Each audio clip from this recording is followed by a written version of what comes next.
Hey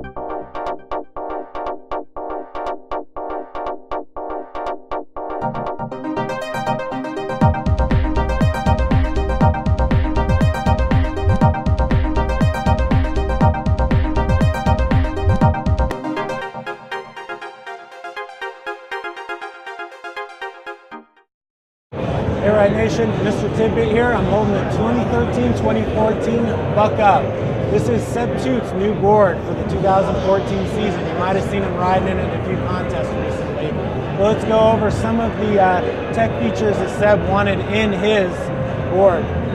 So I'm actually lucky. I've been riding this deck now for maybe about a month and a half, 2 months. Really been able to get a good amount of time to figure out what the board rides like.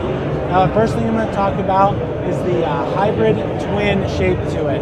So you have a flat zone from the middle all the way out to the contact points, a little rocker kick on the nose and a little rocker kick on the tail, and then a micro camber infused all the way back in. So you get that broken in, fun feeling. It carves well, but it's loose. Now you might have heard of the hybrid low rise shape to it. This basically has half as much rocker on the nose and tail to give you an idea how loose it is. You know, it's just enough that the contact points are raised up, but not so much that it's really loose. You can really lay down, really carve on this really, really well. It also features pop walls in the nose and the tail. You know, unbelievable pop. You have that stable platform of the carbon fiber being sandwiched in the slime walls on the rails. So, I mean, if you're hitting natural jumps, or even when you're in the pike or hitting a kicker, you're not always perfectly flat-based. Sometimes you're kind of uneven. You're on your toe edge, you're on a hill edge, and you don't always get that great pop. With pop walls, you do get that great pop because they're on the rail. You load it up, even if you're completely on your toe side edge, you're still going to get that energy to whip it around. And I really love the pop walls because, you know, they accelerate your turns, they accelerate your spins, they save you when you don't get it all the way around. So it really changed my riding drastically.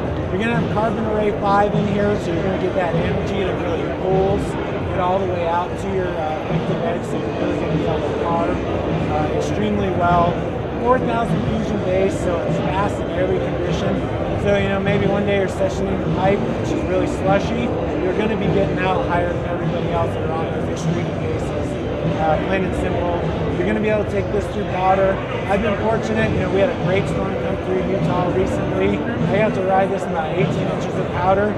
You know, it is one of those boards, it floats well if you know how to ride powder. It's kind of one of those pilot things.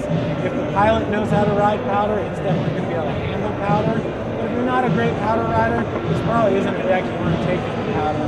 But it still can be fun if you know what you're doing. So, you know, if you like Seb Toots, you know, he's one of the top riders in the country right now, you want to support him, or you're just kind of that park rider, you're looking for the best board for the park, rails, jumps, you're an all-mountain freestyle rider, this is definitely a deck you should check out in the fall 2018.